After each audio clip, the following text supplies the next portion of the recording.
once again. दोस्तों, मैं रवि कुशवाहा। आज अपनी इतिहास के लेक्चर सीरीज में हम चर्चा करेंगे वैदिक सभ्यता के सामाजिक जीवन एवं आर्थिक जीवन के बारे में। इसके पिछले लेक्चर में हमने चर्चा किया था उस वैदिक सभ्यता का हमने चर्चा किया था राजनीतिक जीवन के बारे में और उसके विस्तार के बारे में चर्चा किया था। तो आज इसमें हम चर्चा करेंगे उस समय का सामाजिक जीवन क्या था, उस समय के लोगों का तो जो हमारा परिवार था कैसा था, संयुक्त परिवार था या क्या था। फिर हम चर्चा करेंगे उसमें स्त्रियों का दशा क्या था। फिर हम बात करेंगे उस समय का खान पान क्या था, रहन सहन क्या था, वस्त्र क्या था। तो इसमें सारे चीज को हम चर्चा करेंगे और हम दो टॉपिक में बाहर चर्चा करेंगे, ऋग वैदिक समाज में क्या था और उत्तर वैदिक समाज में क्या था।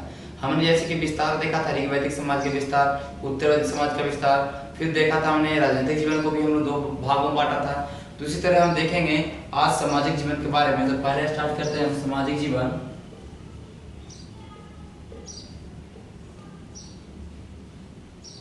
ठीक है, इसको हम दो भागों में बांटेंगे, एक ऋग वैदिक समाज,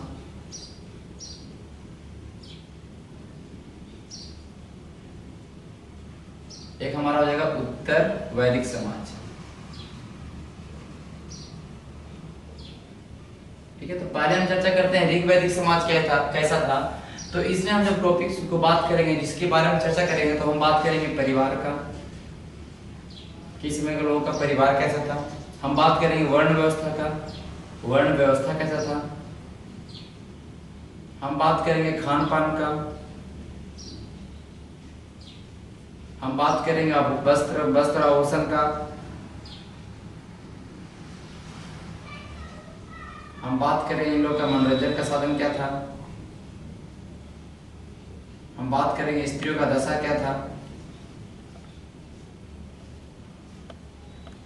तो ये सारे टॉपिक को देखेंगे हम जब सामाजिक जीवन की बात करेंगे, और सामाजिक जीवन में ये सारे टॉपिक आएंगे भी। ठीक है, तो हम उत्तर वैदिक समाज में पहले चलते हैं और देखते हैं कि उस समय का परिवार कैसा था। ठीक है, देखिए जब परिवार की बात करेंगे, ऋग वैदिक समाज के परिवार की बात करेंगे, तो उसमें जो परिवार था हमारा संयुक्त परिवार था।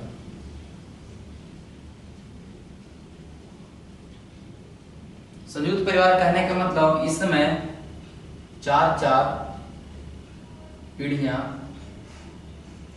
एक साथ रहती थी। कहने का मतलब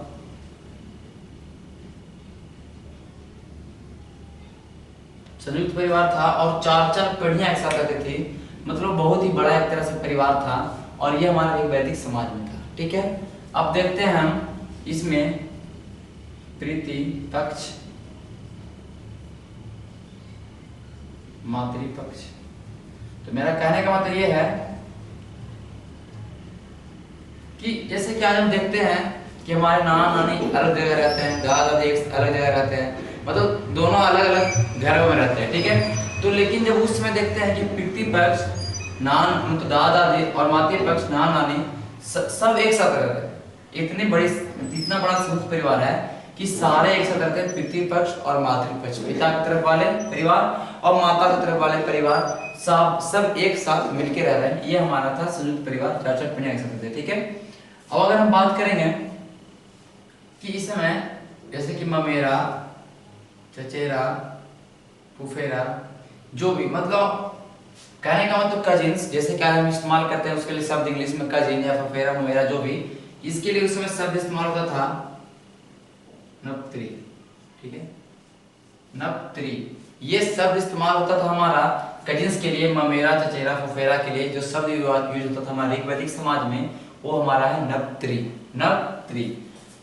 अब हम बात करते हैं, जब देखिए हमने पढ़ा था सिंधु घाटी सभ्यता, तो मैंने बोला था कि सिंधु घाटी सभ्यता हमारा मातृशतात्मक है, लेकिन जब इसकी चर्चा करते हैं तो मैंने पहले बताया था ये प्रीति शतात्मक समाज था, यहाँ पिता ही प्रधान थे। ठीक है, प्रीति शतात्मक, सारा पावर पिता के पास है, सारा पावर किसके पास है, पिता के पास, सारा डिसीजन लेने का पावर पिता के पास है।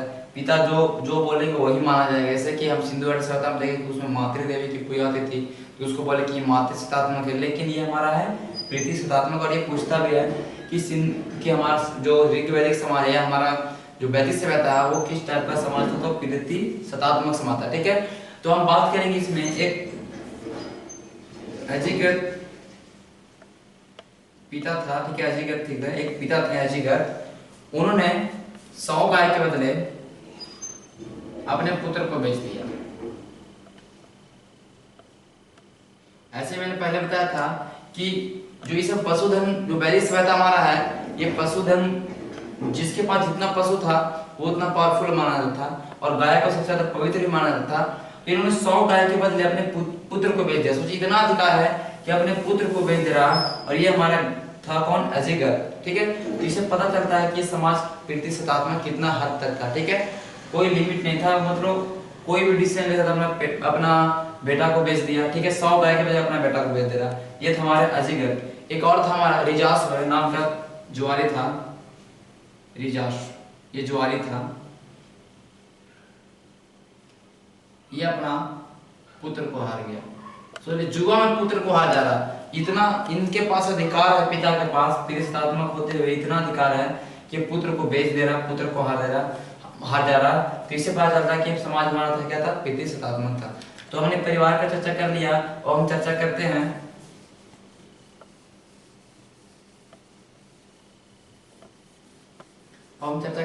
वर्ण व्यवस्था की चर्चा करते हैं।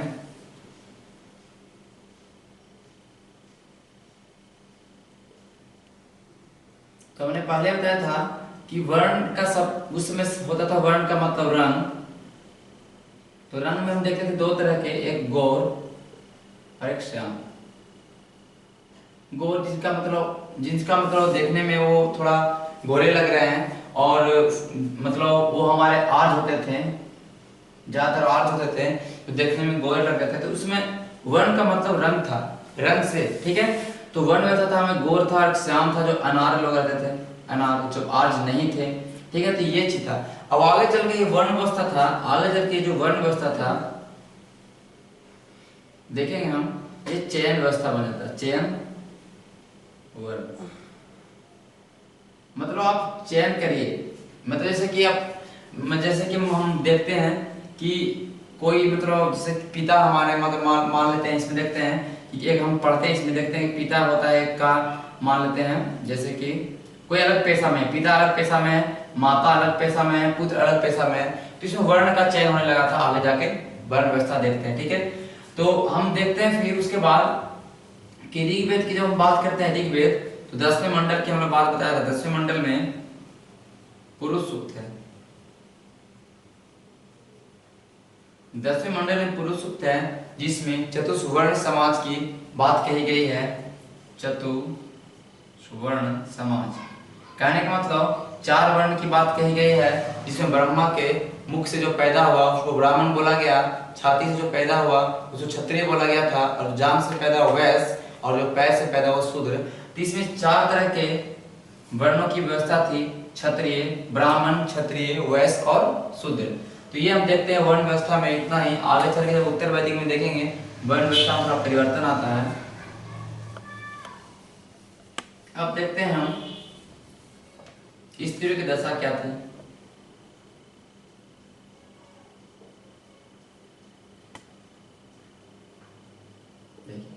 स्त्रियों की दशा की अगर बात करते हैं तो इसमें थोड़ा स्त्रियों का दशा अच्छा था, सर्वश्रेष्ठ स्थिति में था, ठीक है।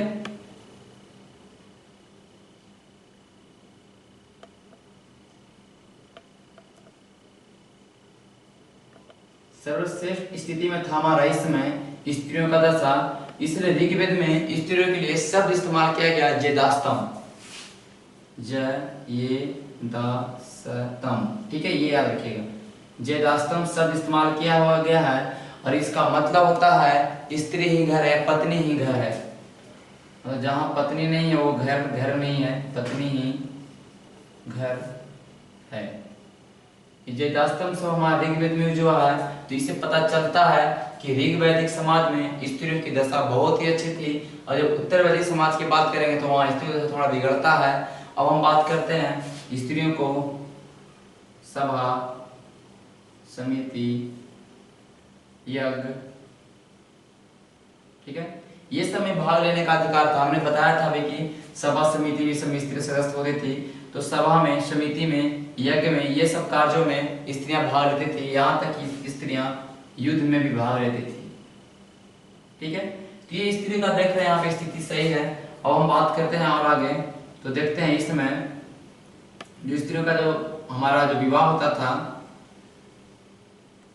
वो 16-17 इसका एज था। तो सोच ली उस समय भी वो जो एज करने का, वो शादी करने का जो एक एज था वो भी सही था, स्थिति में था। बाल विवाह का हम यहाँ पे नहीं देखते हैं, ठीक है, बाल विवाह नहीं था, ठीक है, सती प्रथा भी नहीं था हमारा। यहाँ पे और देखते हैं हम, तो विधवा विवाह था,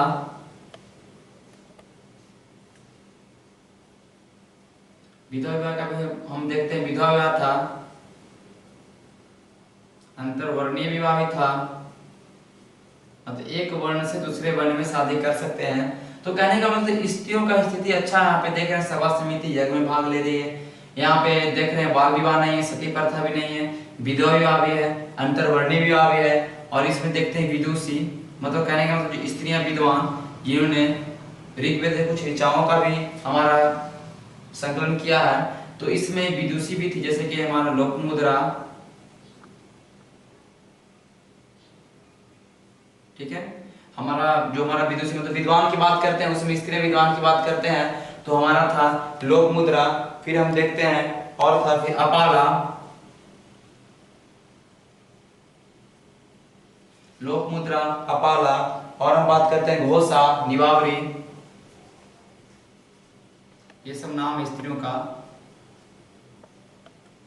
तो ये ऋग्वैदिक समाज की विदुषी थी, विद्वान थी, जिन्होंने ऋग्वेद के ऋचाओं में अपना योगदान दिया, लोकमुद्रा, अपाला, घोषा और निवारी, ठीक है। तो हमने स्त्रियों की दशा देख लिया।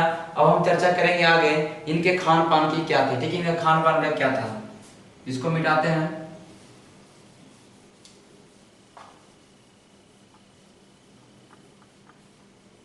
अब हम देखते हैं खान पान, ठीक है। तो ये शाकाहारी भी थे और मांसाहारी भी थे, ठीक है। जैसे कि हमारा सिंधु घाटी सभ्यता के लोग शाकाहारी भी थे और मांसाहारी भी थे।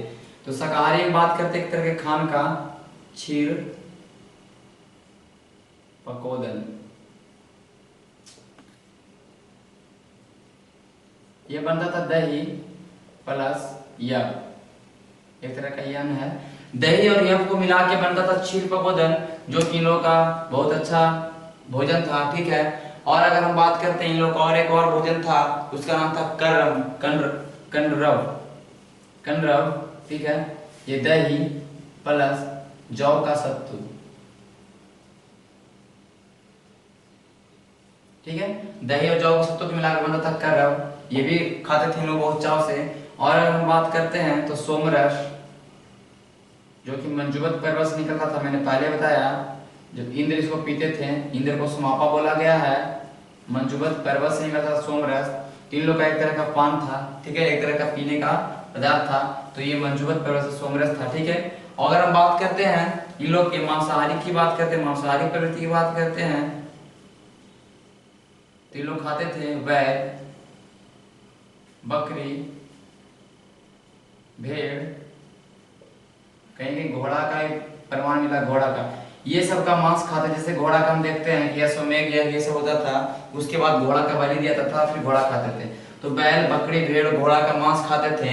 और जब बात करते हैं गाय का, तो गाय को इन लोग एक नाम दिया है अघन्या, ठीक है, गाय को इन लोग नाम दिया अघन्या, जिसको हम मार नहीं सकते, ना मारने योग्य। अघन्या का मतलब होता है ना मारने योग्य। हमने पहले बताया कि गाय को बहुत ही पवित्र मानता था, गाय को इन लोग ना मारने योग्य समझते थे। तो हम इससे बोल सकते हैं कि गाय को एक तरह से गाय को इन लोग नहीं खाते थे। और कभी बहुत जब विशेष होता था तो गाय को भी खाते थे, लेकिन ऐसे गाय को इस्तेमाल किया गया शब्द हमारे ऋग्वेद में अघन्या। तो याद रखिएगा कि अघन्या शब्द किस चीज के लिए यूज किया गया है, तो गाय के लिए। इसका मतलब होता है ना वध करने योग्य, जिसका वध ना किया जा सके, जिसका वध करने योग्य नहीं है, उसके लिए हमारा शब्द जो है अघन्या, ठीक है। तो हम आगे चर्चा करते हैं।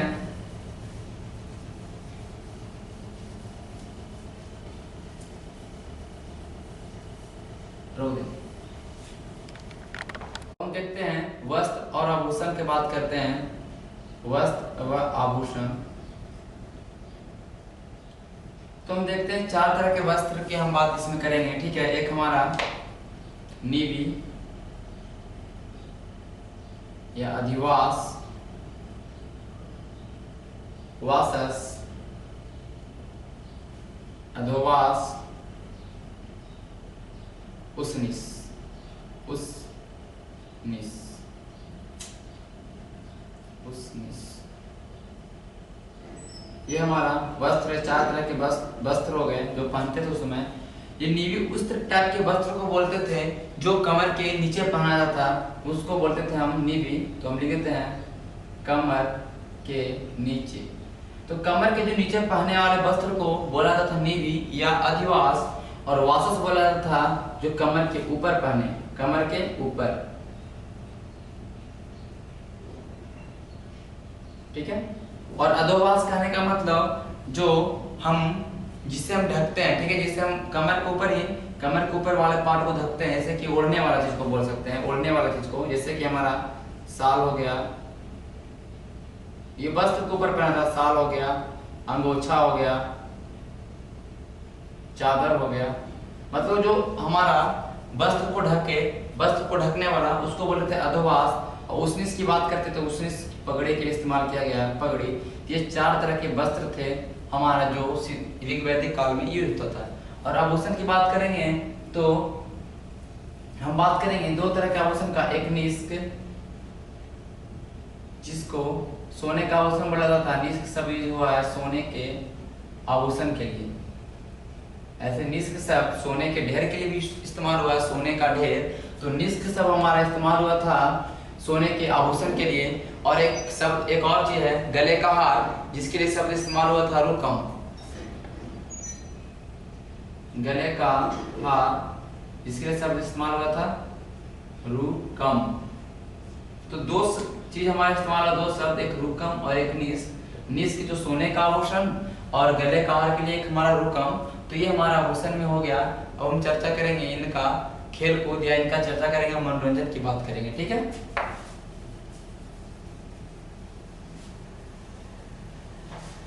इनके मनोरंजन की बात करते हैं। इनका मनोरंजन था नृत्य, गायन, घोड़दौड़, रथ दौड़, शिकार, जुआ। हमने जुआ की बात किया था कि एक हमारा रिजास नाम का एक व्यक्ति था जिसने अपने बेटे को जुआ में हारा था। यहाँ पे देखते हैं जुआ भी खेलते थे, नृत्य गान, जिसे सामवेद में हम देख रहे हैं, नृत्य गान करते थे, घुड़दौड़, रथ दौड़, शिकार करना। ये सब हमारे ऋग्वैदिक समाज के लोगों का हमारा मनोरंजन का साधन था, ठीक है। अब हम देखेंगे उत्तर वैदिक काल के लोगों का क्या क्या था, परिवार कैसे थे। तो हम बात करेंगे अब उत्तर वैदिक समाज की। उत्तर वैदिक समाज, स्टॉप। हम बात करेंगे पहले परिवार का। तो अब देखिए यहाँ पे आएगा 2-3 पीढ़ी रहेंगे एक साथ। पहले 4 पीढ़ी एक साथ रह रहे थे, अब 2-3 पीढ़ी एक साथ रहेंगे, धीमा धीमा, ठीक है। टूटता है परिवार। अब यहाँ देखेंगे मातृपक्ष और पितृपक्ष दोनों अलग अलग रहने लगे। जैसे कि आज हम लोग रह रहे हैं, मातृपक्ष और पितृपक्ष दोनों सब अलग अलग रहने लगे, और यहाँ पे 2-3 पीढ़ी एक साथ रह रहे हैं अब, ठीक है। तो अब धीमा धीमा देख रहे हैं परिवार छोटा होते जा रहा है। जैसे कि हमने देखा था ऋग्वैदिक में, तो उसमें संयुक्त परिवार थे, बड़े परिवार थे, और 4-4 पीढ़ी एक साथ रह रहे थे, मातृपक्ष पितृपक्ष सब साथ रह रहे थे। लेकिन अब यहाँ परिवार थोड़ा छोटा हो गया। अब हम बात करेंगे स्त्रियों का दशा, बात करेंगे स्त्रियों की दशा क्या थी। अब स्त्रियों का दशा थोड़ा बिगड़ेगा, उसमें बहुत अच्छा स्थिति था, अब स्त्रियों का दशा यहाँ पे बिगड़ेगा। अब यहाँ पे हम स्त्रियों की बात करेंगे तो एक हम देखेंगे एतरे ब्राह्मण है, एतरे ब्राह्मण, एतरे ब्राह्मण में हमारा उल्लेख है। एतरे ब्राह्मण बोला गया है जो स्त्रियां हैं समस्त दुखों की कारण है, समस्त जितना भी दुख है सब दुख का कारण कौन है? स्त्रियां। तो सोच लीजिए कि यहाँ पे स्त्रियों को क्या वैल्यू दिया जा रहा है? समस्त दुखों का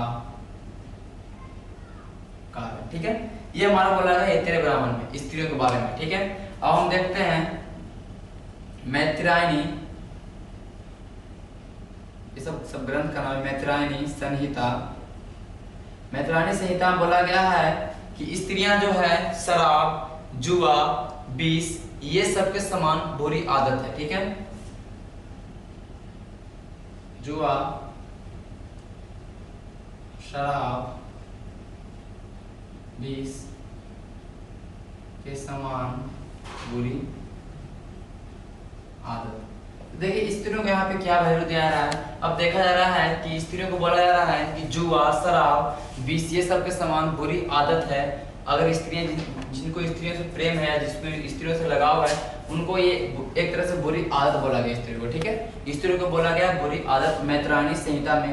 ऐतरेय ब्राह्मण में बोला गया समस्त दुखों का कारण। और एक हम बात देखते हैं छंदोग उपनिषद है, छंदोग उपनिषद। अब देखिए ये छंदोग्य उपनिषद है, इसमें दो संवाद है गार्गी और याज्ञवल्क्य का। गार्गी और याज्ञवल्क्य, ये गार्गी हमारा स्त्री है और याज्ञवल्क्य हमारा पुरुष है।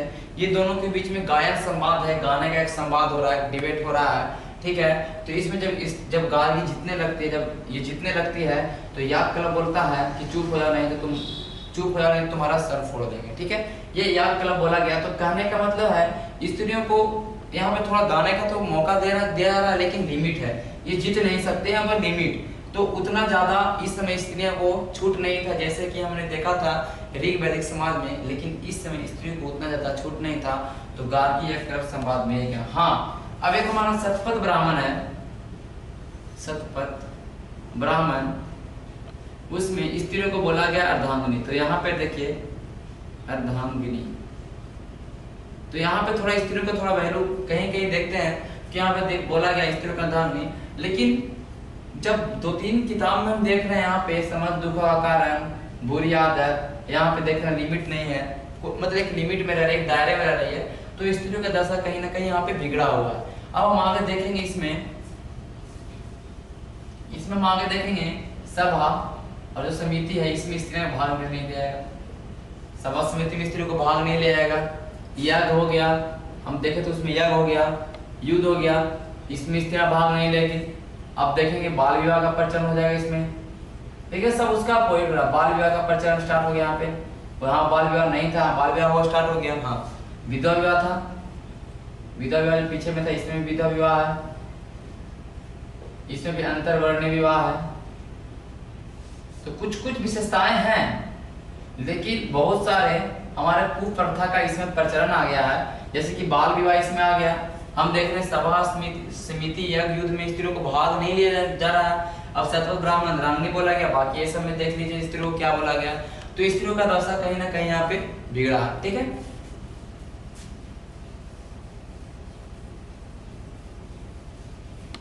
तो हमने परिवार देख लिया, स्त्रियों का दशा देख लिया। अब हम देखते हैं इसके हम देखेंगे मनोरंजन के बारे में। देखिए जब मनोरंजन की बात करेंगे तो मनोरंजन तो वही जो पीछे चल रहा था। तो मनोरंजन में हमारा जो ऋग वैदिक समाज में था, इसमें भी है। खान पान की बात करेंगे तो खान पान में भी वही है। ठीक है, खान पान में भी हमारा वही है। ठीक है, अब हम बात करेंगे वर्ण व्यवस्था का। ठीक है, जो कि इसमें अलग है। अब देखेंगे, अब देखिए वर्ण व्यवस्था बोले धीमा धीमा यहाँ पे चेंज होगा। यहाँ पे देख रहे हैं अंत्येष्टि, अंत्येष्टि के प्रकार में अंत्येष्टि कहने का मतलब कोई जब यहाँ पे कोई मर जा रहा है तो उसकी अंत्येष्टि करने में प्रकार में एक अलग चेंजिंग आया है। अब देख रहे हैं जिसको कीड़ा बनाया जा रहा है, जिसमें ठीक है दफनाया जा रहा है, उसमें चेंजिंग आ रहा है। जैसे कि ब्राह्मण है, वैश्य है, शूद्र है, इस सब के लिए अलग अलग बनाया जा रहा है। तो यहाँ पे देख रहे हैं द्विज शब्द हुआ, द्विज शब्द हुआ है, जिसमें हमें रखा गया है ब्राह्मण, क्षत्रिय और वैश्य को, शूद्र को इसमें नहीं रखा गया। तो कहीं ना कहीं यहाँ पे वर्ण व्यवस्था में चेंजिंग आया है। ठीक है, यहाँ पे वर्ण व्यवस्था में चेंजिंग हमारा आया है। तो ये सब हमको देखने के लिए मिलता है अंत्येष्टि के प्रकार में। यहाँ पे वर्ण व्यवस्था में चेंजिंग हमारा आया है। तो हमने एक एक करके उत्तर वैदिक समाज और ऋग वैदिक समाज के सामाजिक जीवन की चर्चा कर लिए। अब हम चर्चा करेंगे आर्थिक समाज का, उस समय का जो आर्थिक समाज कैसा था। ठीक है, तो आइए हम देखते हैं वैदिक काल के आर्थिक जीवन के बारे में। ठीक है, तो आर्थिक जीवन कैसा था हमारा वैदिक काल में, तो इसको भी दो पार्ट में बांट देते हैं, ऋग वैदिक कालीन आर्थिक जीवन और एक हमारा उत्तर वैदिक कालीन आर्थिक जीवन क्या था। ठीक है, तो इसमें जब हम पढ़ेंगे तो इसमें हम देखेंगे कौन कौन से टॉपिक को कवर करेंगे इस आर्थिक जीवन के अंदर। तो हमारा टॉपिक होगा कृषि,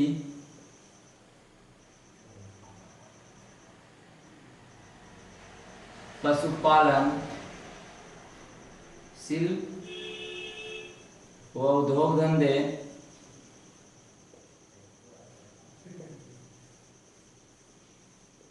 व्यापार वाणिज्य,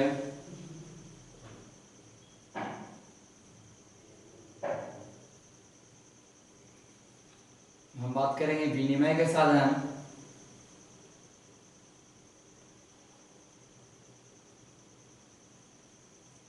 हम बात करेंगे परिवहन के साधन,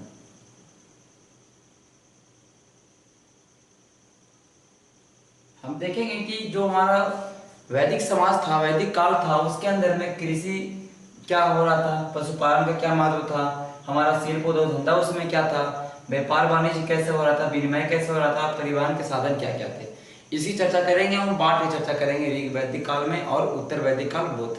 ठीक है, तो हम पहले देखते हैं ऋग वैदिक काल में। ठीक है, तो हम यहाँ पे पहले लिखते हैं आपको ऋग वैदिक आर्थिक जीवन। ठीक है, मतलब ऋग वैदिक काल में जो हमारा आर्थिक जीवन था उसमें क्या था। तो पहले हम कृषि की देखेंगे। तो कृषि को देखने से पहले हम देखेंगे कि उस समय का समाज जो हमारा था, जो हमारा वैदिक समाज था, इसकी बात तो हम जान रहे कि ग्रामीण था। यहाँ पे ग्रामीण विकास था। ठीक है, और हम यहाँ पे देखते हैं कि यहाँ पे जो लोग रहते थे कबीला में रहते थे। तो कहने का मतलब कि कबीलाई ढांचा था एक तरह से विकसित, लोग कबीलाई ढांचा में रहते थे, एक कबीला बना बना कर रहते थे, तो एक तरह से वो स्थिर नहीं थे। तो कहने का मतलब यहाँ के लोग ज्यादा पशुपालन को महत्व देते। ठीक है, पशुपालन को महत्व। तो हमारा जो कृषि होगा ये सेकेंडरी हमारा काम हो गया। ठीक है, मतलब इस समय के लोगों का जो कृषि था वो द्वितीयक पेशा था, द्वितीयक पेशा। तो आपको अगर पूछ दे कि हमारा ऋग्वेद जो हमारा है, ऋग्वेद काल है, उसका लोगों का द्वितीयक पेशा क्या था, तो हमारा कृषि था। ठीक है, और जब इसमें एक चीज और इसके बारे में कहा गया है, ठीक है, एक ग्रंथ में इसमें कहा गया है कि अश्विन देवता, ये सब फैक्ट है। ठीक है, अश्विन देवता ने मनु को हल चलाना सिखाया। ये सब कहानियां हैं। उसे बोला है कि अश्विन देवता ने मनु को हल चलाना सिखाया। और ये हमारा जो कृषि था, द्वितीयक पेशा था, उतना महत्वपूर्ण नहीं था कृषि। ठीक है, और जब हम देखते हैं ऋग्वेद में, क्योंकि हमको पता है कि एक ऋग्वेद ही मात्र एक ऐसा है जो ओनली ऋग्वेदिक कालीन का हमारा इतिहास के बारे में बताता है ऋग्वेद। ठीक है, तो ऋग्वेद में पहले चौथे और 10वें मंडल, ठीक है, पहले चौथे और 10वें मंडल में ही कृषि के लिए कुछ शब्दों का उपयोग है, और मतलब कृषि का चर्चा है। और उसमें भी चौथे मंडल की अगर बात करते हैं, मैंने बताया था कि चौथे मंडल के जो हमारा संकलन करता है उनका नाम वामदेव है, और इसमें 57वें सूक्त में ओनली 24 मंत्र है हमारा कृषि के लिए। ठीक है, जोड़ लीजिए कि ऋग्वेद है जो हमारा पूरे ऋग्वेदिक कालीन जो हमारा सभ्यता है, पूरे ऋग्वेद यहाँ से इतिहास, यहाँ से ऋग्वेद से प्राप्त होता है। और ऋग्वेद हमारा 1028 सूक्त है, और उसमें ओनली 57वां सूक्त जो एक ही सूक्त है, उसमें ओनली 24 मंत्र हमारा कृषि के लिए उपयोग किया गया है। और हमारा मंत्र की संख्या अगर हम देखते हैं तो 10,462 था और उसमें ओनली 24 मंथ हमारा कृषि के लिए हुआ। तो यहाँ से अंदाजा लगा सकते हैं कि ऋग्वेद में कृषि का महत्व उतना भी ज़्यादा नहीं था। ठीक है, ज़्यादा महत्व लोग पशुपालन करते थे, क्योंकि उस समय का जो ढांचा था कबीलाई ढांचा था, ग्रामीण लोग थे और कबीला में रहना पसंद करते थे। ठीक है, तो और हम अगर देखते हैं, ठीक है इधर लिख देते हैं। ठीक है, अगर हम देखते हैं कि उसमें जो खेत होता था, तो जो खेत उपजाऊ था, जो उपजाऊ खेत था उसको क्या बोलते थे? उर्वरा। यह शब्द है जो आपका एग्जाम में पूछ सकता है।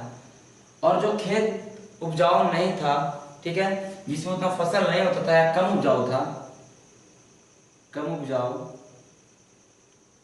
या कहिए बंजर, ठीक है, तो इसके लिए शब्द हुआ हमारा यूज खिल्प।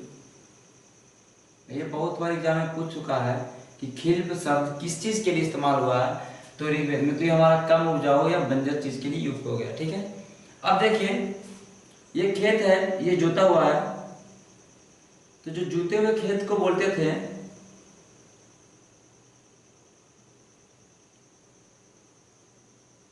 जूते हुए क्षेत्र को हम लोग क्षेत्र बोलते थे।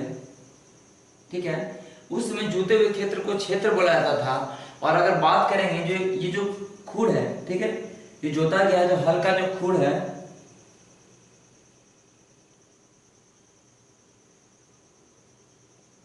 इसको सीता बोला जाता था। ठीक है, सीता।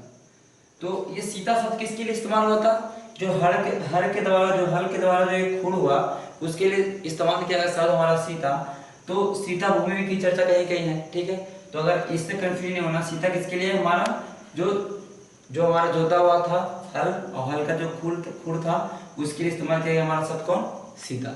ठीक है, तो जूते हुए क्षेत्र को छेद और हल के खूण को बोला गया सीता। और अगर हम बात करते हैं, पहले इधर मिटा लेते हैं उसको, ठीक है, उसके बाद देखते हैं और जो कौन कौन से शब्द इस्तेमाल हुआ है कृषि के लिए, तो उसकी हम चर्चा कर लेते हैं जो हमारा एग्जाम के दृष्टिकोण से महत्वपूर्ण होगा। ठीक है, इसको ही मिटाते हैं अगर आपने इसको लिख लिया हो तो।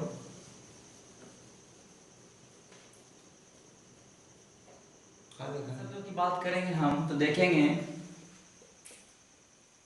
बैल के लिए ब्रिक, हल के लिए लांगल या सीव, हलवाहा के लिए किवास। ठीक है, और हम देखेंगे खाद के लिए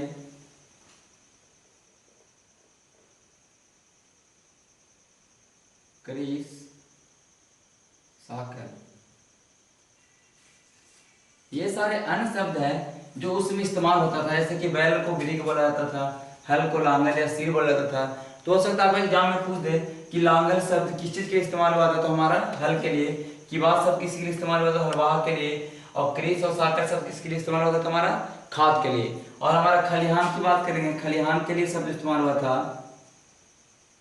हल। ठीक है, तो ये हमारे अन्य शब्द हुए इस्तेमाल जो हम देखते हैं। ठीक है, और अगर हम बात करते हैं उसमें की फसल की बात करेंगे, तो फसल की बात करेंगे तो यव शब्द इस्तेमाल हुआ था जो हमारा जौ के लिए इस्तेमाल हुआ था। और जब धान्य की बात करते हैं, धान शब्द हमारा इस्तेमाल हुआ था अनाज के लिए।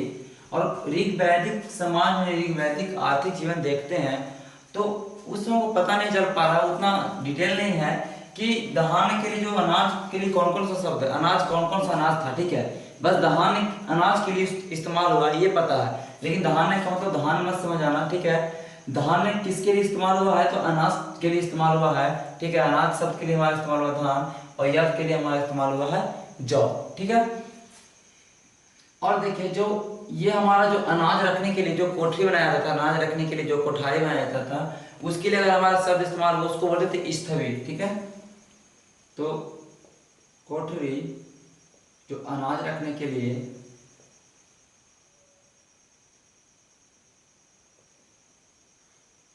स्थविर, तो ये हमारा इंपॉर्टेंट है कि अनाज रखने के लिए जो कोठरी बनाया जाता था उसके लिए कौन सा इस्तेमाल हुआ था, स्थिति। हम बस शब्द की ओर देखेंगे कि कौन कौन शब्द जो हमारे एग्जाम में इंपॉर्टेंट होगा।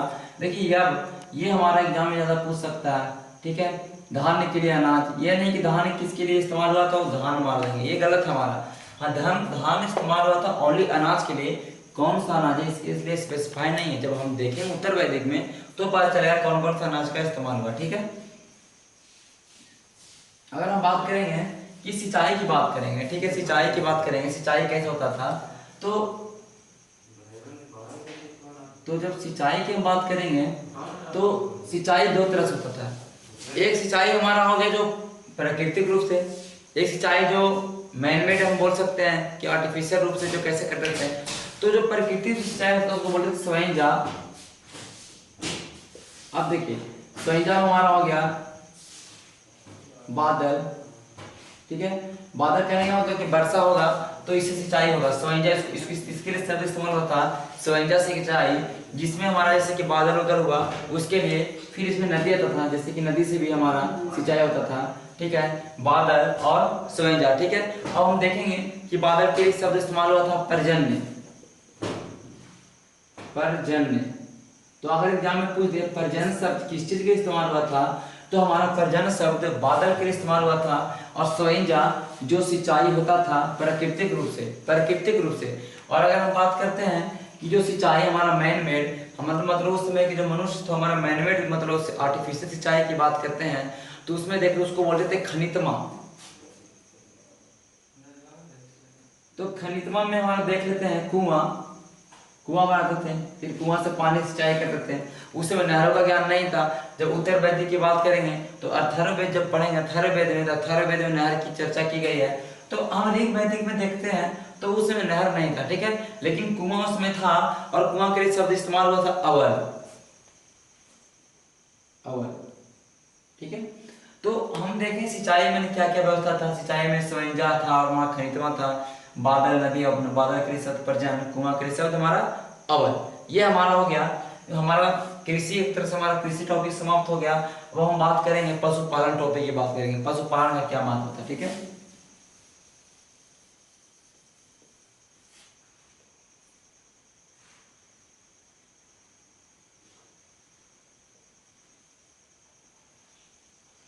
अब देखिए पशुपालन के बारे में बताया कि पशुपालन को ज्यादा महत्व देते हैं, ठीक है।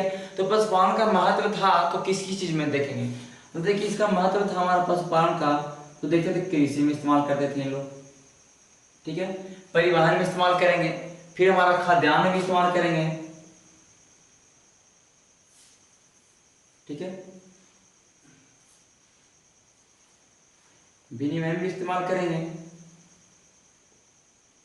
तो ये हमारा कृषि का महत्व था, सॉरी पशुपालन का महत्व था कृषि क्षेत्र में। ढोने के लिए, परिवहन, एक जगह सामान दूसरे ले आने के लिए, खाद्य, मांसाहारी भी थे।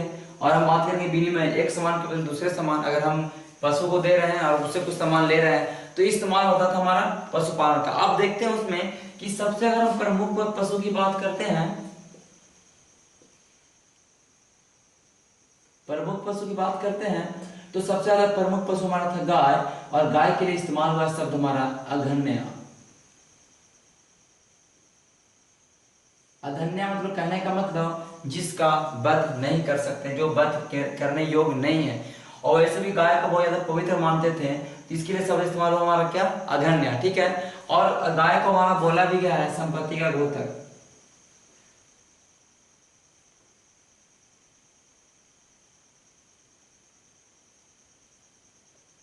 तो मतलब कहने का मतलब कि जिसके पास जितना गाय वो आदमी उतना पावरफुल, वो आदमी उतना अमीर उस समय, ठीक है। जिसके पास जितना गाय होगा वो आदमी उतना ही पावरफुल होगा, ठीक है। और इसमें हम गाय के बारे में देखते हैं तो जब पुत्र प्राप्ति के लिए जब प्रार्थना करता था तो उसके साथ गाय भी मांगता था।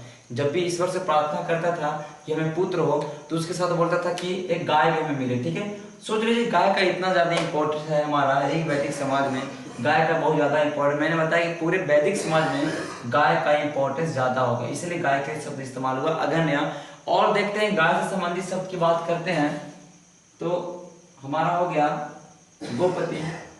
देखिए राजा को भी हमारा इस्तेमाल किया गया शब्द किस लिए, गोपति। जो गौ की रक्षा करे, गौ का राजा हो तो इस्तेमाल किया गोपति हमारा राजा के लिए।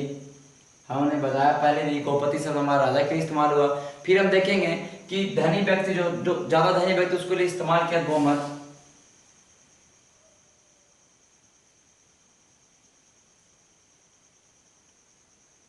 देखिए जो धनी व्यक्ति थे उसके लिए इस्तेमाल किया गया गोमत, जिसके पास जितना गाय वो उतना धनी, तो धनी व्यक्ति के लिए इस्तेमाल किया गया गोमत। देख लीजिए गो गो गो है दोनों में लगा हुआ, तो गाय को ज्यादा इंपॉर्टेंस दिया जा रहा है, सबसे महत्वपूर्ण पशु की बात कर रहे हैं तो इसमें हमारा गाय है। ठीक है, पुत्री के लिए शब्द इस्तेमाल किया गया है दुहिता।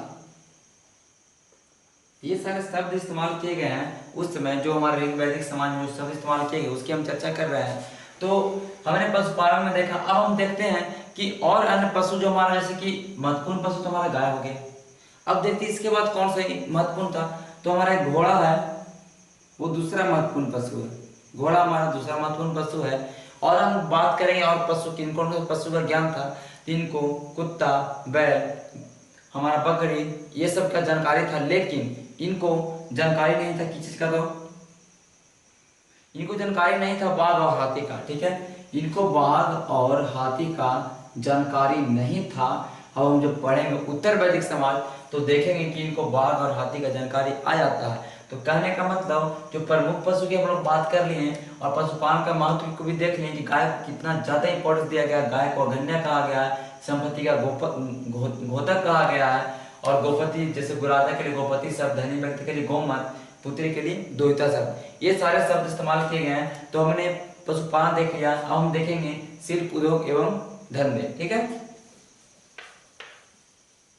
आइए हम देखते हैं शिल्प उद्योग और धंधे। ठीक है, शिल्प व उद्योग धंधे, हम बात करेंगे वस्त्र का, तो इनको ज्ञान था हमारा, कपास का ज्ञान नहीं था। देखेंगे तो कपास का ज्ञान नहीं था ऋग वैदिक समाज के लोगों को, इनको ज्ञान था हमारा ऊनी वस्त्र का। ठीक है, उनका ऊनी वस्त्र का ज्ञान था लेकिन कपास का ज्ञान नहीं था। और हम देखते हैं कि जो कपड़ा बुनने वाली महिला है, कपड़ा बुनने वाली महिला के लिए सब इस्तेमाल किया है तस्करी। ठीक है, तो कपड़ा बुनने वाली महिला के लिए सब इस्तेमाल किया गया हमारा तस्करी। ठीक है, और सीरी भी बोलते हैं, और सीरी बोलते हैं। ठीक है, तो ये सब शब्द इस्तेमाल हुआ, मतलब इनको कपास का ज्ञान नहीं था, इनको उन्हीं चीज का ज्ञान था, और यहाँ पे तस्करी और सीरी इस्तेमाल हुआ कपड़ा बुनने वाली महिला के लिए। ठीक है, अगर हम बात करते हैं धातु का, तो अयस शब्द इस्तेमाल किया गया धातु में, और ये अयस इस्तेमाल किया गया है तांबा अथवा कांसा के लिए। ठीक है, तांबा और कांसा के लिए इस्तेमाल किया गया शब्द अयस। और हम बात करते हैं इन लोगों को कौन कौन से धातु का ज्ञान था, तो तांबा का ज्ञान था, कांसा का ज्ञान था, साथ ही साथ सोना का ज्ञान था। ठीक है, इन लोग सोना का ज्ञान था, लेकिन इन लोगों को लोहा का ज्ञान नहीं था। ठीक है, लोहा और चांदी, ये दो धातुओं का ज्ञान इनको नहीं था। लेकिन ज्ञान की बात करें तो तांबा और कांसा और सोना, ये तीन धातुओं का ज्ञान इनके पास था, लेकिन लोहा चांदी का ज्ञान इनके पास नहीं था। ठीक है, तो हमने शिल्प और उद्योग धंधा देख लिया। अब हम बात करते हैं इसके आगे वाला टॉपिक, व्यापार व वाणिज्य।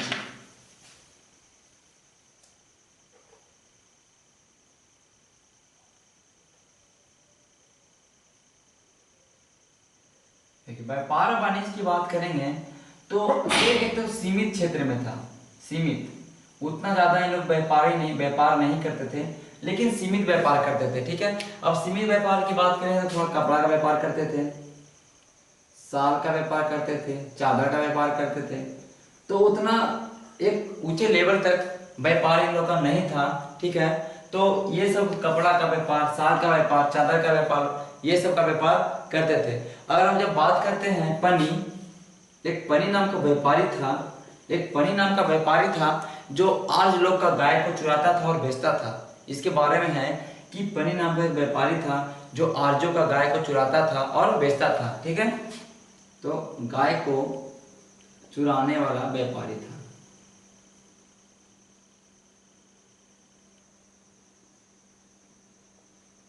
ठीक है, पनी।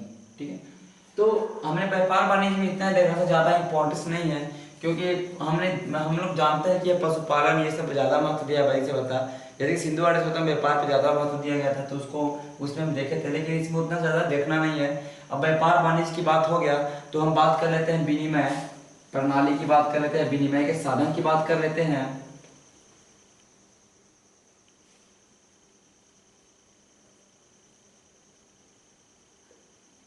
देखिए, विनिमय के साधन की बात करते हैं तो इन लोगों का कोई विनिमय करने के लिए कोई मुद्रा नहीं था। ठीक है, कोई भी इन लोगों का करेंसी या मुद्रा का प्रचलन नहीं था, मुद्रा का प्रचलन नहीं था, तो इसके लिए इसकी जगह पे बार्टर सिस्टम मतलब विनिमय प्रणाली था।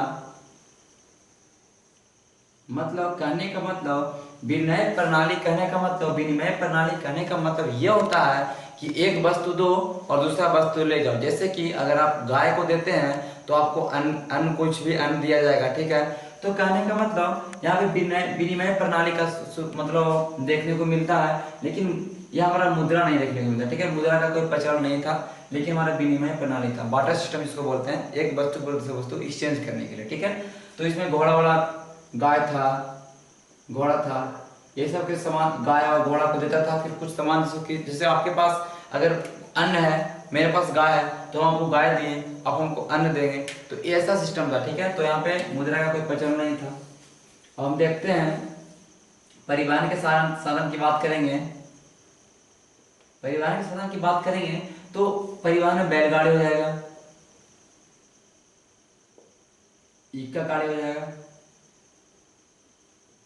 ठीक है, बैलगाड़ी, इक्का गाड़ी, ये सब परिवहन के साधन थे। तो हमने एक एक करके ऋग वैदिक का आर्थिक जीवन पूरा देख लिया। ऋग वैदिक काल का जो हमारा आर्थिक जीवन था, इसकी चर्चा हम लोग कर लिए। और हम चर्चा करेंगे उत्तर वैदिक के आर्थिक जीवन की चर्चा करेंगे। ठीक है, उत्तर वैदिक काल के आर्थिक जीवन की चर्चा।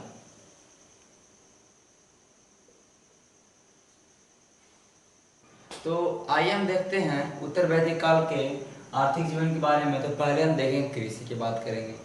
तो इस समय ऐसा हुआ कि कृषि मतलब उसको ज़्यादा महत्व मिल गया, कृषि को प्राथमिक महत्व बोल गए, मतलब प्राथमिक पेशा हो गया हमारा कृषि। ठीक है, प्राथमिक पेशा। देखिए अब ऐसे क्यों हुआ, इसमें कृषि को ज़्यादा महत्व क्यों मिल गया, प्रमुख पेशा क्यों बन गया आखिरकार। तो पहले हम बात करेंगे कि इस समय उत्तर वैदिक में देखे थे कि जनपद बना था, और ये जनपद था जो क्षेत्र विशेष के लिए बना। हमने देखा था जब ऋग वैदिक काल में हमने पढ़ा था, उसका जो हम पढ़े थे सामाजिक जीवन के बारे में, राजनीतिक जीवन के बारे में पढ़े थे, तो उसमें मैंने बताया था कि पहले जन था, एक कबीला का रक्षा करना होता था, पशुओं का रक्षा करना होता था। लेकिन आगे चल के जब उत्तर वैदिक में देखते हैं तो एक क्षेत्र एरिया पर राज करने के लिए एक जन को जीत के दो या दो से अधिक जन को मिलकर जनपद बना। तो अब क्षेत्र विशेष पर ध्यान देने लगा, अब एरिया पर ज़्यादा ध्यान देने लगा, तो यहाँ पे लोगों का जीवन थोड़ा स्थायी हुआ। अब देखिए, तो जाहिर सी बात है कि जब क्षेत्र विशेष पे ध्यान देगा तो जो भूमि है उसको ज़्यादा महत्व दिया जाएगा, तो यहाँ पे कृषि का महत्व बढ़ता है। और इसे देखा जाता है कि कृषि को प्राथमिक पेशा माना जाता है। ठीक है, और साथ ही साथ यहाँ पे लोहे का खोज होता है, लोहे का ज्ञान इन लोग को आता है। अब जब लोहे का ज्ञान आएगा तो लोहे से इन लोग पहला बात तो कुल्हाड़ी बना। अब कुल्हाड़ी से जब बहुत सारे जंगल थे उसको काटा, फिर उसमें खेती, उसको फिर खेत बनाया, उसमें खेती करना स्टार्ट किया। तो यहाँ पर देखें तो पशुपालन सेकंड स्टेज पे चला जाता है और हमारा जो कृषि है वो फर्स्ट स्टेज पे चला आता है। तो इसी में देखते हैं कुछ कुछ चर्चा किया गया है, जैसे कि हमारा तैत्तिरीय उपनिषद, इसमें बोला गया है, तैत्तिरीय उपनिषद में चर्चा है, इसमें बोला गया है कि अन्न ही ब्रह्म है, अन्न ही ब्रह्म है, अन्न ही ब्रह्म। देख लीजिए यहाँ पे अनाज को इतना वैल्यू मिल रहा है कि बोला गया जो अन्न है, अनाज है, वही ब्रह्म है। ठीक है, तैत्तिरीय उपनिषद में। ठीक है। तो यहाँ पे देख रहा था कि कृषि को थोड़ा ज्यादा उत्तर वैदिक काल में कृषि को ज्यादा महत्व दिया जाता है, ठीक है। और अगर हम बात करेंगे इस समय कि अगर हम कृषि की बात करेंगे तो हम अथर्ववेद में देखेंगे, अथर्ववेद देखेंगे। मैंने पहले बताया कि अथर्ववेद में आएगा।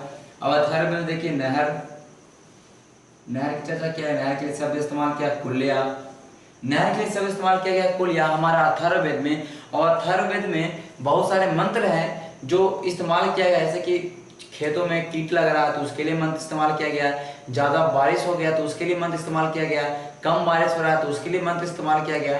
तो कहने का मतलब अनावृष्टि, अतिवृष्टि और कीट पतंग, जो भी कीट उट हमारा लग रहा है, जो भी हमारा इंसेक्ट अगर लग रहा है हमारा खेत में उस समय, तो उसके लिए बहुत सारे मंत्रों का इस्तेमाल किया गया अथर्ववेद में। तो देखने को हमें मिल रहा है कि हमारा जो उत्तर वैदिक जो समाज है यहाँ पे कृषि का महत्व कुछ ज्यादा बढ़ गया है, ठीक है।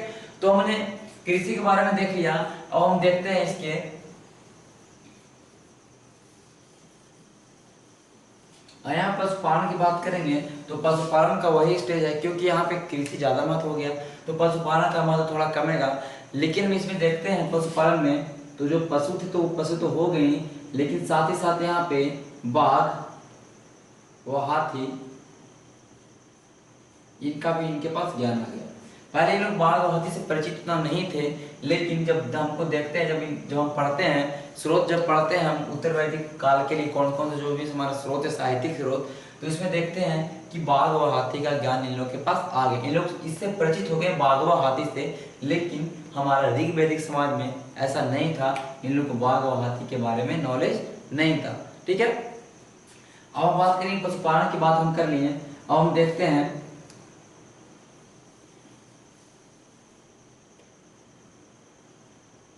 शिल्प व उद्योग धंधे। देखिए जो उद्योग धंधा एक वैदिक समाज में था वो इसमें भी होगा, लेकिन इसमें एक वाजस्नेय संहिता है।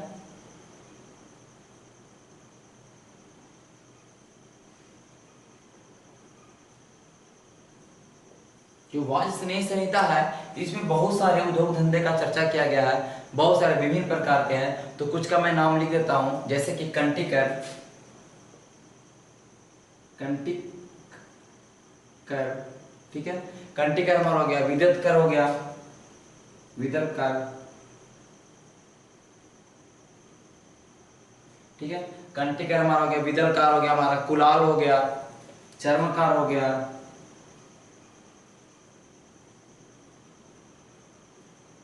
चर्मकार, टचन हो गया, ठीक है। और हम कंटिकर की बात करते हैं तो कंटिकर जो कटाई बुआई करते उसके लिए कंटिकर, विदलकार जो टोकरी बनाते थे उसके लिए विदलकार।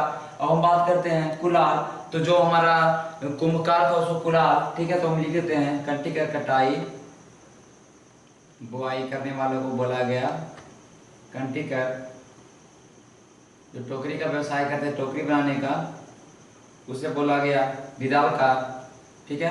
अब हम बात करते हैं चर्मकार, जो चमड़ा का जो हमारा व्यापार करते तो चर्मकार, बढ़ई को बोला गया तक्ष में, और कुलाल बोला गया हमारा कुंभकार, ठीक है, कुंभकार। तो हम देखते हैं कि वाजस्नेय संहिता में विभिन्न प्रकार के उद्योग धंधे और शिल्प का चर्चा किया गया है। और बाकी जो भी हमारा पीछे में जो भी हमारा ऋग वैदिक काल में जो भी उद्योग धंधा था वो तो था ही, साथ ही साथ ये सारे उद्योग धंधों का चर्चा किया गया है। तो सिर्फ उद्योग धंधे की बात कर ली, पशुपालन की बात कर लिया हम लोगों ने, कृषि का बात हम लोगों ने कर लिया। अब हम लोग थोड़ा चलते हैं व्यापार व वाणिज्य का क्या था, ठीक है।